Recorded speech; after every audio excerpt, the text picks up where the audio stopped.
అంటే రామోజీరావు గారు ఇప్పుడు సజీవంగా లేరు కాబట్టి మార్గదర్శి డిపాజిట్లు సేకరించడం తప్పైనప్పటికీ కారణమైన వ్యక్తి లేడు కాబట్టి ఈ కేసు క్లోజ్ చేయాలి.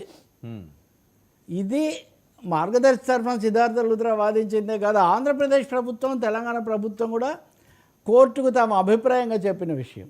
ఓకే, ఎవరైతే అంటే ఇంతకుముందు ఆయన బతికున్నంతకాలం ఎప్పుడూ అది పొరపాటని వాళ్ళు ఒప్పుకోలేదు కదా. రిజర్వ్ బ్యాంక్ స్పష్టంగా నివేదించింది అది పొరపాటని. కాబట్టి ఇది కొంచెం విడ్డూరంగానే ఉంటుంది. ఇప్పుడు ఇదే వాదన జగన్మోహన్ రెడ్డి కూడా చేస్తాడు. రాజశేఖర రెడ్డి కదా ముఖ్యమంత్రి, ఆ ప్రభుత్వంలో తప్పులు జరిగి ఉంటే అవి ఆ ప్రభుత్వానికి చెందుతాయి కానీ నేను ఆ ప్రభుత్వంలో భాగం కాదు. అవును, ఇలా వేస్తావా నువ్వు, నాన్నను ముద్దాయించి నాన్నను ఇరికిస్తావా అని షర్మిల దాని మీద తప్పు కూడా పట్టిన సందర్భం కూడా మనం చూసాం. అంటే ఈ కార్పొరేట్ న్యాయం అన్నది అటు ఇటు లేదు, ఒకటే దారి తీస్తూ ఉంది. సో